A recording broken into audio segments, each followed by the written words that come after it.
ফিরে দেখা টুকরো স্মৃতি, একাদশ পর্ব। পরবর্তী কথা। আমি খুঁজে নিতে চাই জীবনটাকে, এই সময়, যে সময়টা পেরিয়ে এসেছি। এক সময় জীবন ছিল সুখে দুঃখে মিশিয়ে অনেকটাই উপভোগ। এখন জীবন মানে টেনশন আর ব্যস্ততা। তাই লাইফস্টাইলেও অনেক পরিবর্তন হয়েছে। মিশরের পিরামিডও এখন সিঙ্গারা হয়ে আমাদের হাতের মুঠোয়। মনে পড়ছে আমার সহকর্মী ও অন্তরঙ্গ বন্ধু গণিত শিক্ষক শঙ্কর প্রসাদ সর্বাধিকারীর একটি মজার ছড়া। 3 সিং সিঙ্গারা, ষাঁড়েরও বেহদ্দ, পেটে তার পোড়া আছে পচা আলু সেদ্ধ। ট্রেনের হকাররাও বেশ মজা করে। একজন শশার ঝুড়ি নিয়ে উঠেই হাঁক দেয়, দেব নাকি ছাল ছাড়িয়ে নুন মাখিয়ে। আর একজন ছোলা বেচতে উঠেছিল, তাকে দেখে একজন বলল, ভাই এ তোমার ছোলা না আছোলা? সে বলল, খেলেই ছোলা, না খেলেই আছোলা। আর মনে পড়ল সেই কথা, বাঘের বাচ্চারা সব সময় বাঘই হয়, কিন্তু মানুষের বাচ্চা যে সব সময় মানুষই হবে তার কোনো নিশ্চয়তা নেই। অনেক চেষ্টায় তাকে মানুষ হতে হয়। আর তা না হলে কি হয়? তার উত্তর পাওয়া যাবে একটি মাছের মা ও তার বাচ্চার কথোপকথনে। মাছের বাচ্চা তার মাকে জিজ্ঞেস করলো, মা, আমরা তো জলে আছি, আমরা সব ফিশ, যারা জলের ওপরে আছে তারা কি? মাছের মা বলল, তারা সব শেলফিশ, তারা আমাদের ধরে ধরে খায়।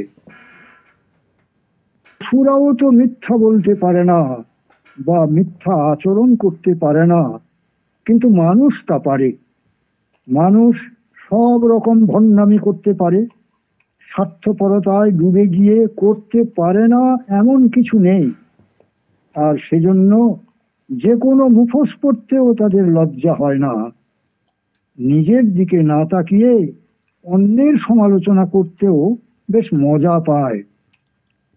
মনে পড়ছে একদিন ট্রেন যাত্রার একটি ঘটনা।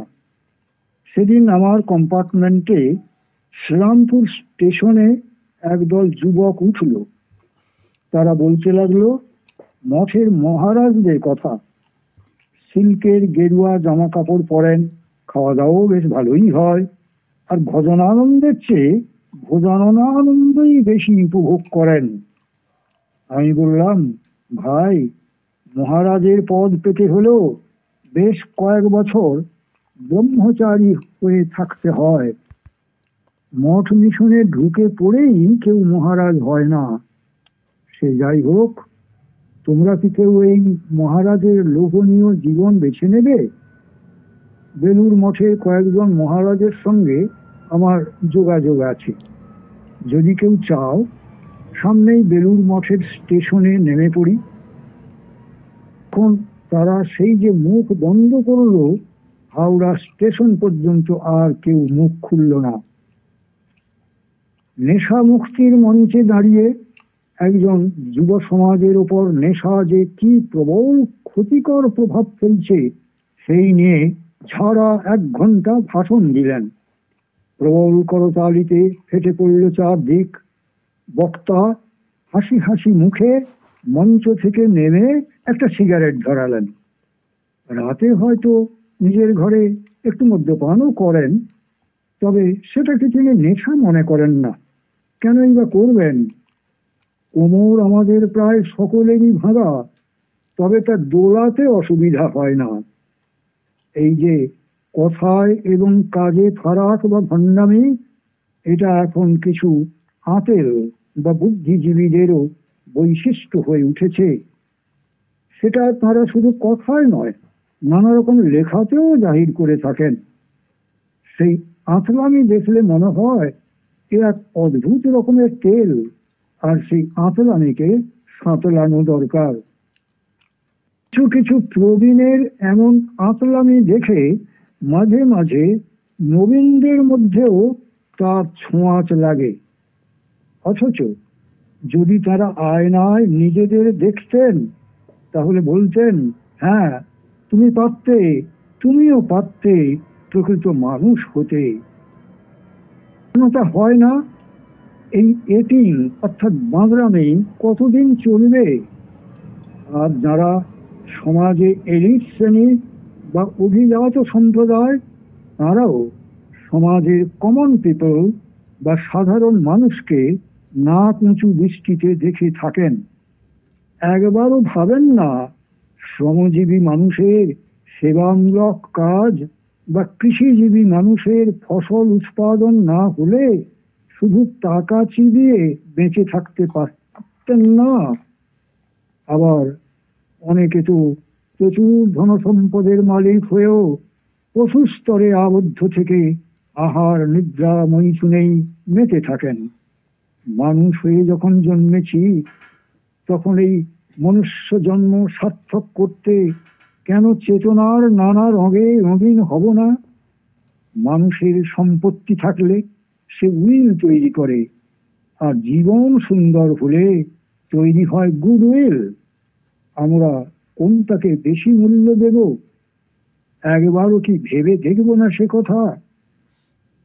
শান্তিনিকেতনে গিয়ে বড় ছেলে, বড় বৌমা ও নাতি অহনের প্রিয় গোল্ডেন রিট্রিভার কোকোর সঙ্গে খেলা করে মনে হয়েছিল, ভালোবাসায় মানুষ পশুকে বশ করতে পারে, আর পশুও কখনো কখনো মানুষকে হার মানাতে পারে।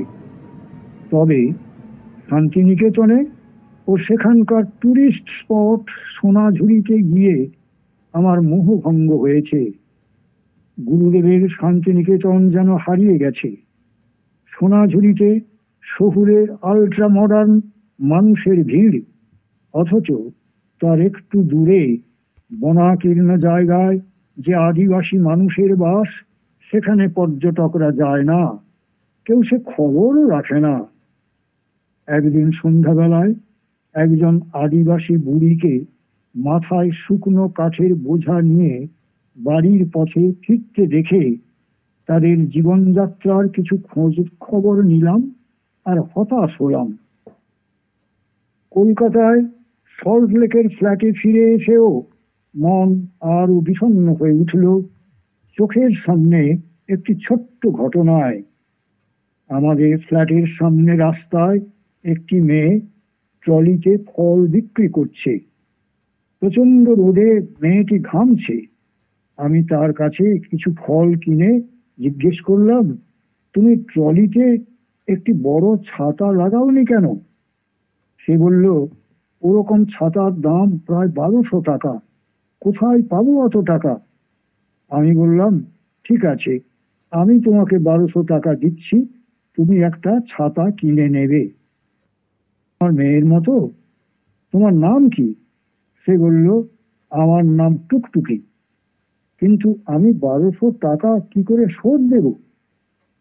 বললাম, তোমাকে ও টাকা শোধ দিতে হবে না।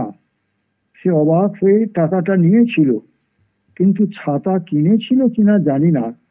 পরে তার সঙ্গে আমার দেখা হয়নি। মনে পড়ছে শ্রীরামকৃষ্ণের একটি কথা, জগতের দুঃখ দূর করবার তুমি কে? যিনি জগতের কর্তা তিনি তা দেখবেন। তবে তোমার চোখের সামনে যদি কিছু দুঃখ দেখতে পাও, সাধ্য মতো সাহায্য করো।